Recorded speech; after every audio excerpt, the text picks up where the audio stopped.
Hello, everybody, and welcome to the show. My name is Jamie Lee, and I'm joined by my husband, Mr. Jared Lee. Hello, Jared. Hello. How are you? I am doing very well. How are you doing? I'm doing well. We live together, and we have to ask. It's great. But we don't talk. We outside. don't speak on guys. Recording days. We want to keep it really as a surprise. Profesh. So it's kind of like before a wedding. We don't see each other. We don't talk to each other. It's just it's for. Honestly, it's for quality. This is our first look. Yeah. Podcast no, it's for the look. quality of the show. It's what Absolutely. we do. Yeah. And you may think that makes a living arrangement and marriage hard. It does. So thanks, guys. Thanks a lot. Thanks a lot. Anyway, I have a question for you, as I always do. Okay. All right. Universal. What is one restaurant either in... I'll stick with the parks. What is one restaurant in the parks that you would like to try that we haven't tried yet? Because I know we're still checking out all the food options, and that's kind of a slow go for us. Mm-hmm. But what is one place that you want to try to eat at here in the near future? Mythos. I've heard good things about Mythos. That would be one. The Greek place. Yes, the Greek place. Mm-hmm. I've heard good things about it. Yeah. I mean... there's not a ton in Universal as they develop more of their food stuff. Which it could be quick service too. Yeah, no, I know. And we've done, all the Wizarding World stuff we've done. Mm-hmm. There's Cowfish on City Walk we haven't done, but that's not in park. That's City Walk. But yeah, I'd say Mythos is the one that sticks out to me at least. Okay. What about for you? I would like to try Finnegan's or Louis'. Which is over in the New York area. I did get a drink at Finnegan's the other night, mm-hmm. and it's cool. It's a cool atmosphere in there. Very Irish pub, as it's supposed to be. Yeah, yeah. I just like you said, we've eaten the Harry Potter foods, and I've had Richter's. I've had the Moe's over in Springfield, mm-hmm. and Mel's Diner or Mel's Drive-In, whatever you call it. I mean, just here and there, we've just we've hit, I would say, a lot of the places, but yeah, Finnegan's and Louis' just haven't hit those yet. Not yet. And granted, we're not really a food-centric show. That's true. We have small children, which makes a food-centric show, it would make it difficult. We eat a lot of quick service. Yeah, I mean, I know you guys are thinking, little kids are known for their patience and sitting in restaurants, and they totally are, but... Not at all. Ours just aren't as much. All right. Well, maybe we'll get to those here in 2024. But today we're actually not going to talk about 2024. We're talking about 2023. Yes.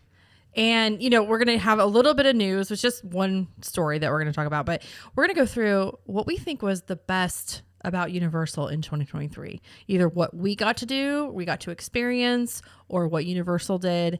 And I think it's going to be fun.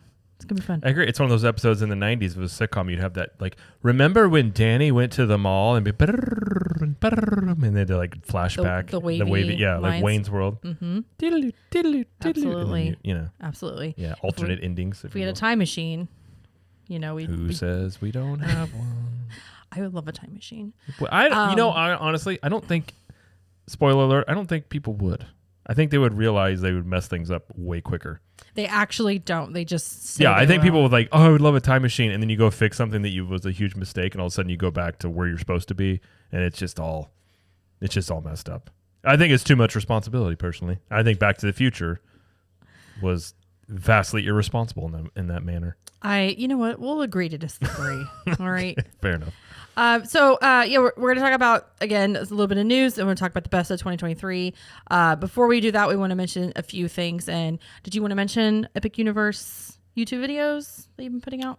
Well, over on YouTube, there is, BioReconstruct releases construction photos. He flies over and takes pictures. So I have a newer video it's been about a week about some of the latest construction updates. They installed a new entrance portal into How to Train Your Dragon, and there's progress all the time. Actually, I think he started dropping new photos this evening. Of course. So we'll probably have another video come out this week, which they're adding on top of. So this, and given this is a Universal show, we can talk about this real quick. So Epic Universe is going to be interesting in that each land has its own entrance portal. So there's so everybody knows the Super Nintendo land, you go through the green tube. Well, each land is going to have a similar shaped spherical entryway, and each one is going to have an inscription on the top of it and a I guess you would just call it like a insignia, like a thing above it. So a bunch of those were installed. I've seen over in Dark Universe and in How to Train Your Dragon, and also in the Wizarding World. They got theirs finally up. So yeah, so a bunch of progress. So you can check out that video, and then there will probably be a new video out this week as the latest ones are released. And then, so we'll check that out, and then there'll be some other, I think I'm going to do a DreamWorks Land construction update, and I might be doing another video about the reasons a certain theme park should be worried about Epic Universe. Oh. But that's over on the YouTube channel at Captain Magic. You can check it out there. Subscribe to that if you haven't already. Yes. And also, don't forget to check out Club 32. Yeah, so if you want extra content, you can go over there to ctmvip.com, and it's like our own Patreon, but we just host it on our end. So there's a private Facebook group, there's a private Discord. We do live streams every Tuesday where we just hang out and chat with all the members. We do live streams when we're in the parks, like we were last weekend. We were at Disney and Universal. We have extra shows, like we have the Cool Kids Kitchen, where we just do a live cooking show and make a Disney dish. We made some cookies that were Linzer cookies a couple weeks, was it 2 weeks ago? It was last week. Okay. Yeah. And then I've got the Club 32 Speakeasy and all sorts of other things. Plus, you get 20% off of CTM apparel and 1901 Candle Company products year-round. And more stuff than I can think of at the moment. So, again, if you want to join there, go to ctmvip.com. And we have monthly or yearly options and even a free trial if you would like. So, again, ctmvip.com is where you go for that. Thank you very much. All right, let's move on to the news section, which, again, is just one thing, but I feel like it's a pretty big thing. Last week, we had announced that there will be two new hotels that are going to be opening near Epic Universe. We have some more information about when, and we also have information about what the rooms will look like and the amenities and such. So, Jared, take it away. Yeah, so we've known that there's 3 hotels in total that are being built. One's an in-park hotel, and there's these 2 kind of sister hotels, but sitting on the outside. And there were rumors, but we finally got the names of them for one thing. So these are going to be the Stella Nova and Terra Luna resorts, and they're pretty much identical and a little bit different. So these are the ones that have the reflective tile all on the outside of it. So I'm sure one will have a little bit different pattern than the other one, but they both have the exact same sort of style in that. They're like an L. Like a little bit. I mean, think in terms of it's very similar to Endless Summer Dockside and Surfside, how they are right next to each other a little bit, and they're very, very similar hotels. It's the best way to look at that. They're taking the same concept and putting it over here. Yeah. So the Stella Nova Resort is opening sooner than the Terra Nova. So Stella Nova is going to be opening January 21st of 2025. And the Terra Luna Resort is going to open February 25th of 2025. So about a month apart. So this will, and like Jamie said, this will be open before Epic Universe. So before you start thinking, oh, that means Epic Universe is opening January 2025. No. There's no date on Epic Universe as of now. The rumors, and I think the aiming point probably for Universal, I would assume, would be summer of 25. One would guess. I mean, I think that's what they've been saying, right? Well, Universal doesn't really come out and put definitive timelines on it, but looking at the construction progress and how quickly they are building, that to me seems like a very attainable timeline. If not, I've had the theory all along there will be some, AP previews well before opening, or maybe even, I know whenever they opened Islands of Adventure, they did some, I guess you would just call it soft opening tickets. I know you went before it was officially open, which I imagine they will want to do to work out kinks, because I'm sure they don't want, the last thing you want is an opening day of a theme park and have a bunch of issues. So they'll want to run this through. And sort of like Minion Land, when Minion Land finally opened, it had been actually open for almost a month and a half? Something like that. So, it was crazy. Yeah, when you have everybody coming in, you don't want to be working your kinks out then. So now some of the things, like I said, both are very similar amenities. Both have pools. No slides, just very basic pools. Again, very much like Endless Summer, how those pools are. Were technically just the value resorts, right? Is that what they call them? To me, this is probably like what you would call prime value, maybe, but I think it falls into the value category. They don't have this. It doesn't look like they have the suites that with the one bedroom. I don't know yet, though. We don't know. They're not listed yet. They're not listed. There were some images. So this stuff kind of leaked. I made a video about it. I think they accidentally put it on the website too early. So got some images. Of the images that came out of the rooms, nothing was showing like the 1-bedroom suite. but that doesn't mean they don't have it. Right. That's just something that they're not showing as of now. But you can book stays at both of these now, which we have booked. Yes. You have to do it through the Lowe's Resort website. You can't do it through Universal Orlando yet. So if you do want to book stays, that is possible.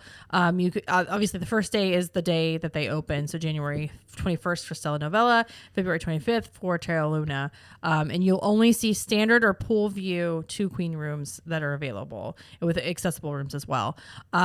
But there's really no indication that there's a suite. I thought there was going to be, so I'm anticipating that they'll add that at a later time. I would assume they would, but we don't know. We don't know. So we will have to wait and see on that. But you can book stays. We have booked for opening day. For both hotels. Which I'm very excited about. You can do that. But we'll go through real quick. Like I said, these have pretty similar. I'll look real quick and see if there's anything different. I don't think there is. So under the drink and dine category, there are restaurants. And it has on-site food and beverage outlets, including a 3-meal restaurant, lobby bar, coffee outlet with grab-and-go items, and a pool bar and grill. Pizza delivery as well. There's a lobby bar, which, again, very much like the Endless Summer Resorts. They all have a lobby bar. Actually, I think all of them. No, Endless Summer doesn't have a bar, does it? Yes. They both do? Right off to the side, yeah. Oh. When you walk around the corner, they both have a bar. Oh, Dockside, yes. Wait, does Surfside? I thought they did. Surfside doesn't have a bar. Maybe Surfside does. Okay, I know Dockside does. Okay. But, yeah.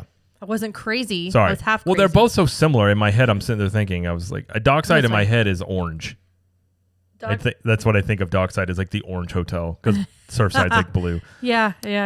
Services and amenities. It says there's a resort style pool, 10,000 square foot pool, hot tub, kids splash pad area, walk up bar, walk up food service area, lounge, tabletop seating, outdoor games, fire pit, basic stuff there. Game room. They do have a fitness center. I imagine very basic. Locker rooms, rec room, universal store, all the things that, you basically find in most of the hotels. Let's take a look at, there are some images you can look at as well. And that's kind of it, really. So again, these are basically value hotels. So I think a lot of people were expecting these to be, I guess, much more on the premier side of things. Universal never kind of said that. Like I think these are where they're supposed to be, which is Epic Universe is a cosmic themed theme park. Right. And I think this is a cosmic themed value resort for a brand new theme park. So I think it fits that. There's some concept art showing the lobby, the pool area. It looks how the newer ones look, a lot of white, very modern. A lot of blues. A lot of blues. The pool area's got a lot of palm trees. So, there will be a view. You'll be able to see Epic Universe. I just don't know which side that will be. Okay, so they do have a concept art out, and the concept art is confusing because it's not to scale. They're not going to show Epic Universe in the concept art either. Right, but in when we're looking at from at the concept art, we're looking at it as if we're looking at it from is that Kirkman? Is that Kirkman Road? Yeah, I believe that's Kirkman Road. Okay, right, and if we're looking at the right spot with the pools, we can see both of the pools from the road. That would mean that if you want to look into Epic Universe, you would have to have a standard view.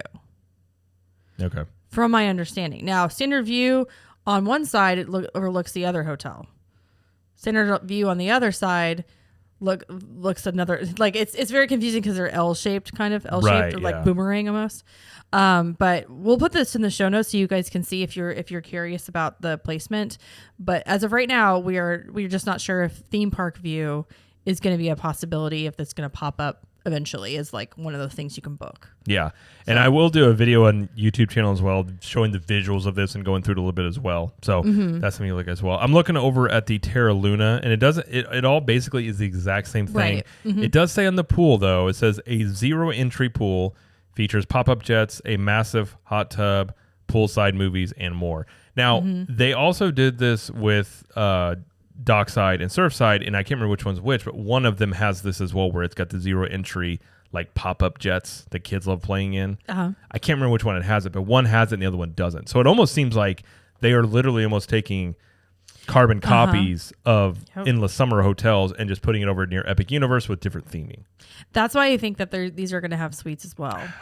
I hope so. I really love the suites with Endless Summer. I really do. I hope they do. That would be great.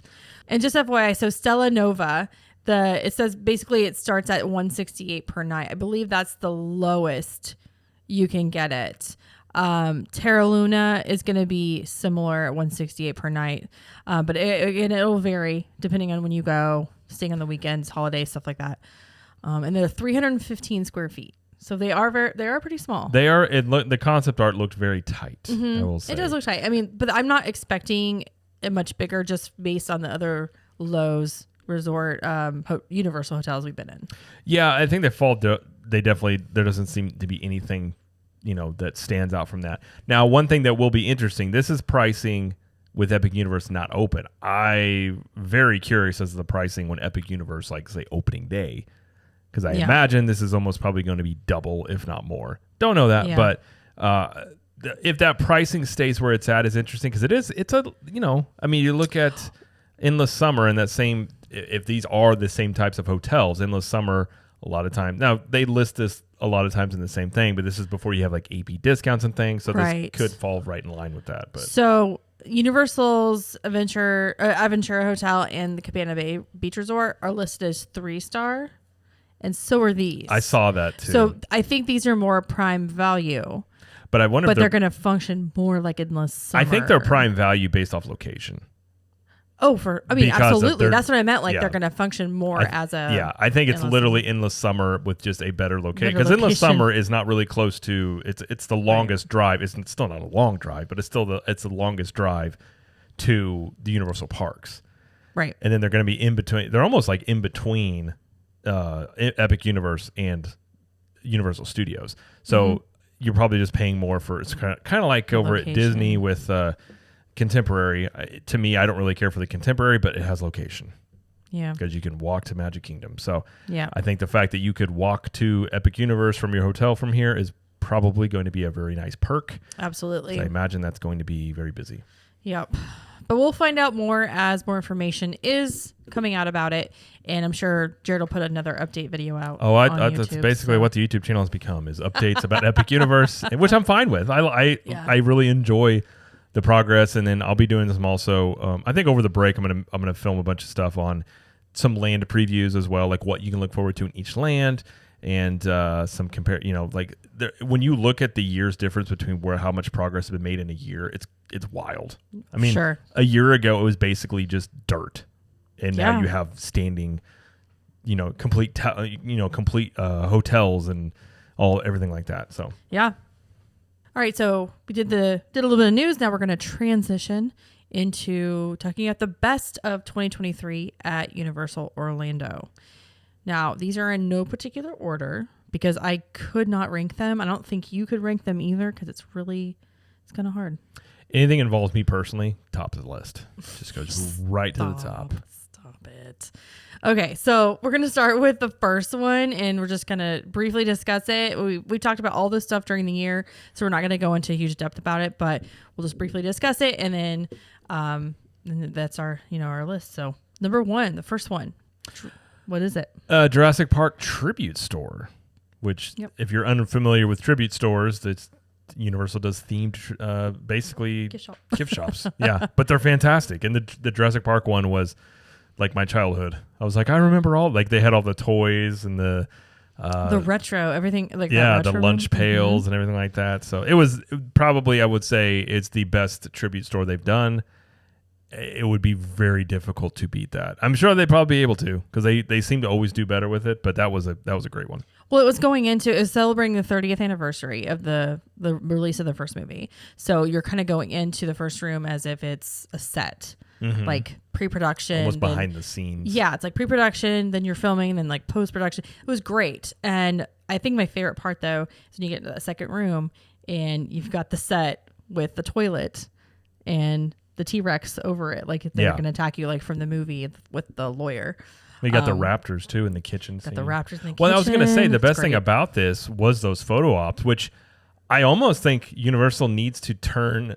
Like maybe take those photo ops out of the tribute store and put them in their own place and that would become an attraction of its own. Like if you do this themed area with, say, you did elements from like Harry Potter movies or elements, pick a movie, and you could do these themed, short-lived photo ops that are like really well done. I think that would be fantastic. Oh yeah, I would love that. But yeah, the T-Rex over the toilet one, and they even had like the rain effect coming in there and everything like that. Like it was, very, very well done. Yep.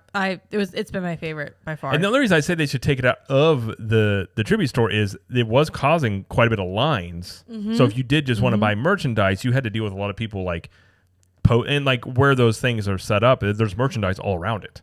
Yeah. So people are taking pictures while other people are trying to shop. It's a good problem to have. I just think you could make that almost its own thing. Yeah. Call it like a tribute photo op or something like that. But I think that may be, I don't know. Personally, I think that would be something I would personally enjoy. Well, and they left it up for a long time. I don't think they meant to, or we're going to, I don't know, maybe they were, but it was up from basically June through October. I don't think I think they meant to. I think it was just popular. I mean, now they have 2 locations for the tribute stores. Right. Which I also think is a good idea because you could technically have 2 running at the same time, but you can switch them out and not have to have all that, because before you'd have to have 2 or 3 weeks of downtime. Yeah. While they switched out the tribute stores because they change it about every quarter. Right. So this way you always have something, a themed tribute store to do something with. Yep. So it's true. Okay, so the next 3 are all kind of related, but they are separate. So, what are they? Well, we have Stranger Things. The Stranger Things house was at Halloween Horror Nights. That was my favorite house this year. I had binge watched the entire show so I could know what I was walking into, and it was fabulous. They did such a good job with that. I didn't get to see that one, unfortunately. I wanted to. What was your favorite house then of this year? Do you remember it would have been Last of Us. Yeah, the Last was of a good Us one house. too. Because it was based on, so I played the video game, so it was based on the game. I haven't seen the show. So it'd been a while since I played the game, but I remember there's certain things you're walking through. I'm like, oh, I remember that. And it was really well done. Like it was, I wouldn't say scary. And again, another thing on our list here is it was my first Halloween Horror Nights this year. Yes. So I finally got to experience it. I went with a couple of friends. I didn't get to see everything I wanted to see. One of the friends we went with didn't have an early access pass, and we waited for him. So I think I'm trying to remember now. I think we did 3 or 4 houses, maybe not a lot, but I got to at least get the atmosphere, see a couple of houses, experience it. So I really enjoyed it. And again, I've talked about many times how horror stuff is not my thing at all, but I had a really good time, and I'm looking forward to next year. Hopefully, you and I can go together. Yeah, and I would love to be able to just really get there early and try and do all or as many houses as possible and just experience the whole thing. So I really enjoyed being able to experience that because the last 2 years you've gone, so I've sort of seen it from your perspective. But. Yeah, this is my 3rd year going, so I really enjoy it. And the other thing we can say is a part of Halloween Horror Nights that we think we both enjoyed were the Dementors. Yeah, the Dementors showed up in Diagon Alley during the event, and I thought that was a wonderful addition. We spent a little bit of time in there, and they did this little ceremony. They came out and they push their wands to the sky or however they do it, and then they just kind of walk around. It was very simple. It was very easy to put together, but it just added an element to Halloween Horror Nights that not that was missing from the thing, but it just fit. It just it fit into the whole event. I was going to say the same thing. It fit very well. It wasn't a stretch. The Dementors are part of Harry Potter, and they're a scary element of Harry Potter. And you finally were able to have the Wizarding World stuff participate in, I would say, Universal's biggest event that they have. Yeah. Which I would say easily is their biggest, I think that's the best thing they have going for them in terms of extra events is Halloween Horror Nights. Yeah. So yeah, I thought it's their thing every year. So I thought it fit really well, and it was something that it wasn't something that required you to wait a lot of time for either, which is actually really cool. For sure, they walk around, you walk up, see it, and you can go back and do other things you want to do. Yeah, absolutely. Okay, the next one, what is it? If we had to pick a top one, this might be one of them, if not the very top of which was we got to throw the beads from the Mardi Gras float this year in the parade. That was one of the most fun times I've had at Universal, I think. That was a lot of fun. That was so fun. First off, is you and I. We just went for that weekend because your parents watched the kids. Mm-hmm. And so we got to do Mardi Gras with just, Mardi Gras is not really too kid centric for the most part. Yeah, the festival, it goes a couple months over Universal, but it's very, it is kid friendly. It's a kid friendly event. Yeah, it's just not going to be, kids like, their IPs that they know and things. This doesn't really have that. And because we're annual pass holders and you can actually sign up beforehand or you can sign up that day, you are able to throw the beads from a specified float that you sign up for, and it's a ton of fun. Our daughter happens to be tall enough this year. She'll want to do it. She has already talked about doing it, so she'll want to do it. She'll want to do it. She goes, "Am I going to be the only one kid doing it?" I was like, maybe. No, there's not a lot of kids that do it, but yeah, there were kids doing it. But it depends on how many. True, it depends on your group. But it was really cool so when you do the float, there's different sections on each float, and we actually got to go to the top of the first one. Yeah, the first one, and one of the guys in there with us had actually thrown beads at an actual Mardi Gras parade in New Orleans, so he was like a veteran of this. So he's like, I don't care to throw them. He's passing out beads to us. He was like passing beads out. Like, it was really interesting hearing about how they do Mardi Gras, and like, it's a whole thing. Like, yeah, absolutely. Like, being able to throw beads is almost like an honor, and you pay a lot of money to do it. Yeah, which I didn't realize that was the case. But so that was really cool because, and I will say, whipping around those beads, my bicep by the end of that legit was cramping. I was like, it's just a motion you're not used to doing very much, but yeah. And granted, I was trying to get the people in the back too. Yeah, but it's just a fun time because the music's playing and like you're dancing and throwing the beads. It's wonderful. Yeah, it was really cool. The next thing has to do with Christmassy stuff. Yes, not this year, but last year. Well, okay, the Grinchmas Holiday Spectacular. Yes, we did that this year. We did that this year, and we did it last year. But we also, I was going to put on here last year. Well, I guess we did. Yeah, we did that. No, it would have been last year. I was going to say the Grinch Breakfast. Sorry. The Grinchmas Holiday Spectacular we have done again this year, which is the Grinch play that they put on. Yeah, that's basically the production of the Grinch story, or how the Grinch stole Christmas. But we don't really talk about that much. If you want to talk about the Grinch Breakfast, we did it last year. Well, and that's what it was toward the end of the year, and then I realized, we didn't do it in 2023. But it's still a good, cool experience. Yeah. It's different now than when we did it. Mm-hmm. But the Grinch, I would say Grinch stuff in general at Universal is it's a really fun thing, one of the best things in Orlando for Christmas. Yep. And the show, like the spectacular show, it doesn't change every year. It pretty much stays consistent. And I mean, like, we've done it, I think, is this the third year in a row we've done it? Yes, this, yeah. It's just, it's so enjoyable. Like, I feel like the show is so well done. The team members are very talented. They all sing, they all dance, perform. It's funny. There's an actual real live dog that plays Max on the stage, and he does little tricks at the end, and it's awesome. So I highly recommend it. And whoever does the casting for their Grinches always does a great job. I've never once seen a Grinch where I'm like, oh, that wasn't a good one. Like, they're all really well done. Yep. And I will say this year was really cool because our son is really into the Grinch this year, and so for in our house is it Grish? Grish. So we went and saw the Grinch, and he loved it. It was great the whole time. But yeah, it was awesome. And you're right, the show doesn't change, but it's not too long, it's not too short. It's just right. It's Baby Bear. Yeah, it doesn't. It's Baby Bear. It doesn't take too much of your day out either, so you can go do this. You're done in about an hour. And it's free. It's part of your admission. You don't pay anything extra for it. So. Yep. And we, like you said, we did do it a couple days ago. What day is it? Today is Sunday. We did it 2 days ago. Yeah. And the show, I believe, was completely full. And so, but it happens every showing. I think they show it 6, 7, 8 times a day. Yeah. Something like that. Somewhere in there. Yeah. Somewhere around there. And every show is packed. So get there early if you want to see it. I would say almost an hour beforehand, probably. We got there 40 minutes before. And we were in the secondary line. Yeah.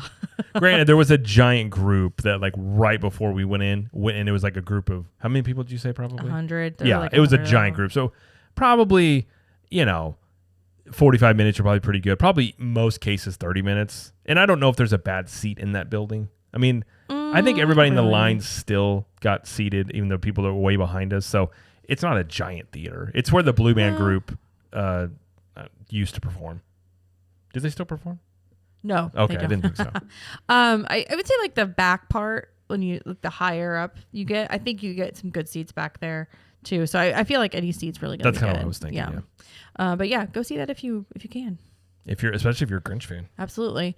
The next one we're gonna talk about, this opened. These two things opened in August. Yes, is Minion Land and Minion Blast. Villain Con. Yeah, so we're big Minions fans in our household, and so we were very excited about this. And Minion Land opened before Minion Blast, so it was like soft opening for a bit. Check that out. And for what they are, and I think we said that at the time, I don't, at least for us, wasn't expecting this to be, this giant, huge, like Wizarding World type of land. It was just a cute little walk through land when you first walk into the park that kids enjoy. I love Minions. So for what it is, Minion Blast, I think it's a cute attraction that has repeatability to it. But yeah, I think for what Universal needs with having more kid stuff for families, I think it's great for that. Absolutely. Now I know there are a lot of people that love Shrek and we're sad to see it go, but it kind of breathed new life into the area, I think. And now it's cohesive with Despicable Me right across the street. True. And Minions is one of the big, it might be the biggest franchise they have that's for kids. Yeah. I love Minions, and my kids love it, so it's kind of cross appeal. But I will say, if you're a big fan of Shrek is it's coming back to the park. I'll put it this way. It may or may not end up in DreamWorks Land because they are building Shrek's house back there. So yes, probably, I think what they're going to have there is what they had with the donkey talking in the meet and greet area. I believe that's what they're going to put. At the very least, going to put that back there. Okay. So if you missed that is coming back. And I do love the Minion Cafe. We ate there and really enjoyed it. And the Freeze Pops area, we got some popsicles, Bake My Day Cafe. We've got the meet and greet. So yeah, a welcome area, at least for us and for our children and their ages and everything. Really love it. I replaced, what did it replace? Monsters Cafe. That's what it replaced. Yeah. So, well, I think a lot of people, there's a lot of people that don't like the Minion stuff right there. Right. And a lot of it, I think, is because it is different from what Universal normally does. But Universal is making a big effort in going after, they have successful IPs that kids enjoy and families enjoy. So they're trying to implement that more into their parks. And instead of just being, a lot of times people talk about Universal being mostly, thrill seekers and teenagers.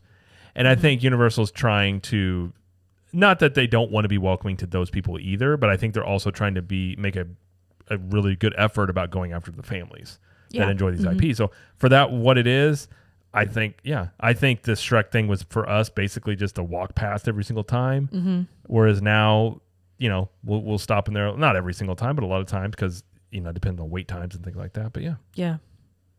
Yeah. I like it. Me too. The next thing we're going to talk about is actually something that I did. Jared didn't get to do this, but I did not. I will talk about this. So that was the consumer focus group I was in. And I can't really talk about. She's NDA'd out of her mind about it, guys. You have to sign can't say anything. A lot of documents. So I'm not going to say exactly what we talked about. I'll just say that it was very cool to be in that kind of group and get to hear a lot of the ideas that Universal is considering doing and kind of what direction they're going with certain attractions / lands / restaurants / experiences involving certain things. I'm alluding to so much. I'm not specific because it can't be. It may or may not involve things that people enjoy. That's true. So I really enjoyed doing that. And if they asked me to do it again, I would 100% do it.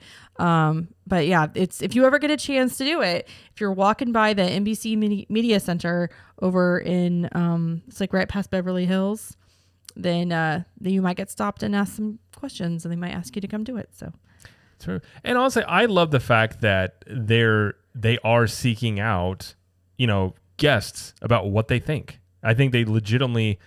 Well, the guests are going to the park, so right. And to me, but for instance, I've never heard, and maybe they have done. I've never heard of Disney doing that, where they're actively seeking out. What do you think? Because I feel like Universal is actually doing their best, and to be quite honest, it's almost an impossible task. But really trying to, on the ground level, what do you guys think about this? What do you guys want? What do you think? And I appreciate that. I mean, you're not going to please everyone. You could do 1,000 focus groups and there's still going to be people that don't like stuff. But I think as a whole, you can get a good idea of like, okay, we kind of get a general idea of here what people want and trying to service a need that people want. And I appreciate that. And that's one thing I will say about Universal as a whole, especially in this year, because we've been doing the Disney World show for a lot longer than the Universal show. Mm-hmm. But I have come to really appreciate a lot of things about Universal, and one of which is they seem to be very, I guess I just put try hard. They try, they get feedback. They seem like they listen. They seem very appreciative about that. And I like that. Yeah. I think from a sports background that I come from, I like the idea of like always looking to improve and like, hey, what can we do better? Or what do you not like? What do you like? Stuff like that. I really appreciate that. Yeah. Same. All right. Let's talk about our next to last one. Okay. Well, this would be for us personally. We upgraded our annual passes to Premier. Well, for Jamie and I, to Premier Pass Holder, which is the tippy top. The tippity top. And we did it for a couple of reasons, and one of which being, you get the Express Pass after 4. Express after 4. Which is a nice perk to have. Mm-hmm. The other one that I didn't realize how much I would love until our friend Dawn told us about it, which was the valet parking. Y'all, we use that every time we go. You can't, the only time you can't use it as an annual pass holder where it's included is if there's like an event like Halloween Horror Nights or a couple other things. But they'll let you know before, like it's not free. But I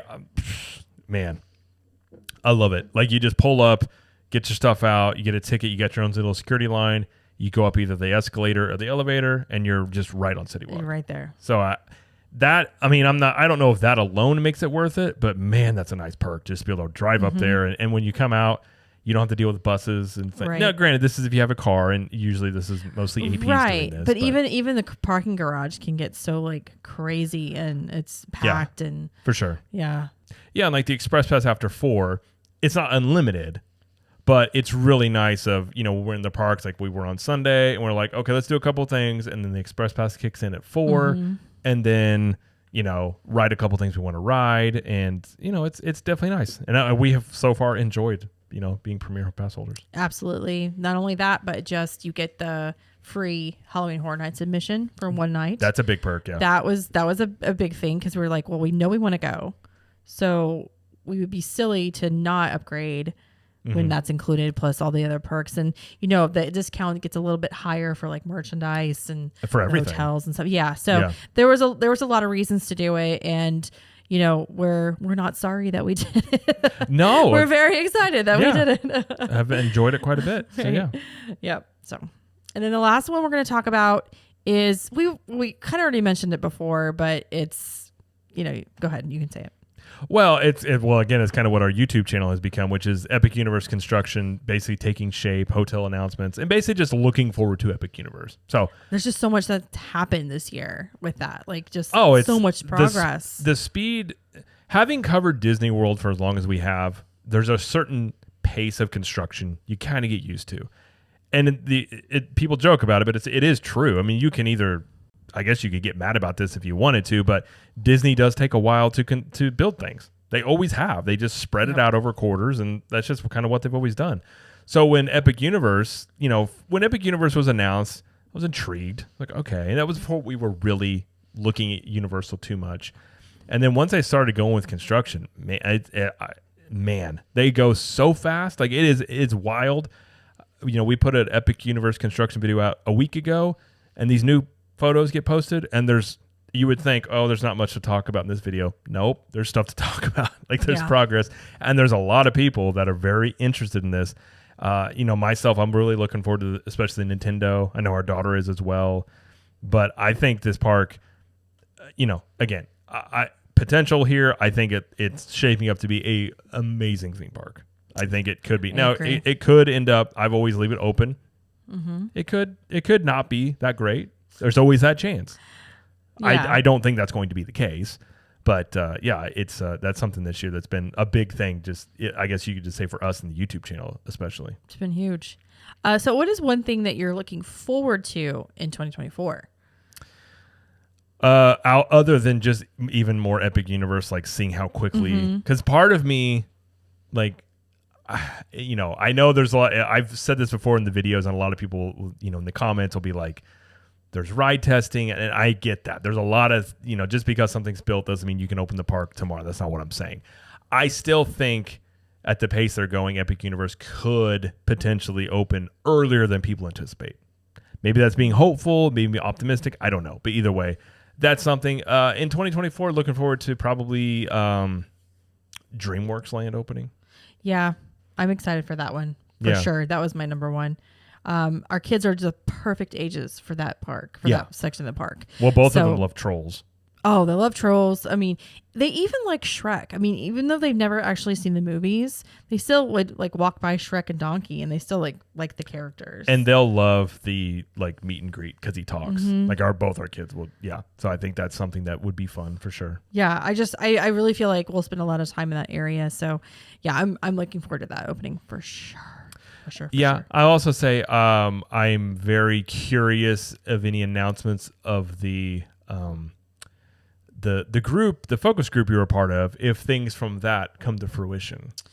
I hope I think without giving any information away, I think they were still a little farther away in determining what they were going to do. Agreed. But I feel like we'll hear something in the next. That's what I was saying, like an announcement type thing. Yeah. And we're not trying to do this to like tease it. Jamie legitimately can't say stuff. So a lot of this is just like once something is or is not announced, we'll come out and say. And I'm sorry if that's like super annoying, but I really I would be annoyed. I really would be annoyed. I'm sorry. We also don't want to get on Universal's bad side. Right. So, listen, sorry. But other than I don't know if there's anything else in terms of announcements. I'm looking forward to hopefully doing Halloween Horror Nights like fully with you. Yep. That would be something that would be a lot of fun. I've got a strategy going. Like I know I've done enough times. I feel like I can do it. I mean, you are good at that. So that would be your strong suit. Thank you. Is that? Thank you. Yeah. Anything else you're looking forward to? I don't know. Just going to the parks more in general. Mardi Gras starting in the beginning of February. That's one of our favorite times of the year to do it. And again, more parade float stuff. Looking forward to whatever the next tribute store is going to be. Yeah, I always like that. After Mardi Gras, they always do one in the summer that's like unique. Mm-hmm. So I'm wondering what that'll be. I will say I'm looking forward. They're going to have an Epic Universe preview center. Mm-hmm. I don't know if they've said exactly where, but I know they're having one. I thought it was going to be where one of the tribute stores was, but that's what everyone thought, but that hasn't happened yet. Yeah, so I'm sure at some point they will have that. Yeah, I'll be very curious as to when they do have that, if they have any further details. Because one thing about Universal is they kind of announce something and then it sets, and like you find out information either from construction photos or they do trademark filings, patent filings, things like that. So I'll be very curious to see if there's further Epic Universe announcements in 2024, which I'd assume there would be. Yeah, I'm sure there will be. Yeah. All right. Well, that's all we have for this episode. This is our last episode of 2023 for Universal Show. Are you sad? I mean, yeah, I'm looking forward to the future. I know. Though, but yeah, to the future. Absolutely. Yeah, we'll be doing 2 episodes a month for Universal, for the Universal Show in 2024, like we have been doing lately. So look forward to more content of that. And I think I don't think we're going back to Universal until Mardi Gras. I don't think we have time to go back, but we will be covering Mardi Gras next. So. You never know. We may fit in a day trip or something. You never know. Like that. It's a little quicker for us to run to Universal than it is for Disney. By like 15 minutes. Well, no, it depends on what time you're coming in. Depends. It depends. I mean, at times it can be 20 to 30 minutes a little quicker. So if it depends. Yeah. If it's a day trip, that's almost an hour round trip. Okay. Potentially. Fair. So if we're doing enough. day trips, Universal is a bit easier to pull off a day trip. It could be. Just saying. Good point. You never know. But never know. You can definitely look forward to on the YouTube channel a lot more Epic Universe and Universal related content for sure. Yep. Other than Epic Universe doing, some informational videos about tips for not only Universal but Disney World if people want to go there as well. And so looking and forward to it. And if you are into learning more about Universal, we do try to stay on top of the news that comes out and developments and everything. So stay up to date on our social media. We're the Capture the Magic Community Facebook group. You can do Instagram, Twitter, TikTok, and we're Cap the Magic everywhere except for TikTok, which is Capture the Magic. So follow us on all of that. And don't forget to check out ctmshirts.com. We've got some Christmas related shirts right now. We've got our Hagrid shirts. We've got Weasley's. We've got Gryffindor, Grimwald. We've got Prison Mike. Like, we've got a lot of Harry Potter themed shirts that are very popular. Now, we will not be able to get it to you by Christmas if you order now. But we do get those out within about a week. So you'll receive them after Christmas at this point, but you'll still get them within the time frame. We can always give you a virtual, here's a present coming to you to give to people. Virtual. But yeah, that would be the thing. And we're going to have a lot more. I've got some designs in the works for some more, wizarding related shirts and other things like that. So a lot more Universal shirts and everything like that coming to the shop. And we also do have some Harry Potter related candles. So 2 or 3 cents if you want to check. If you want your house to smell like a aged, older, wiser wizard, don't I ever sits on a desk of mahogany, things like that. You can do that as well. So yeah, you can go to 1901candleco.com and you can check out all the candles there as well. Absolutely. So, all right. Well, thank you everybody for listening. Thank you, Jared, for being here for our last show of 2023. I moved around some things, and you're welcome. So we'll talk to you guys in 2024 about Universal, and we'll also see you in the parks. Have a Merry Christmas and Happy New Year. Bye-bye. See you guys.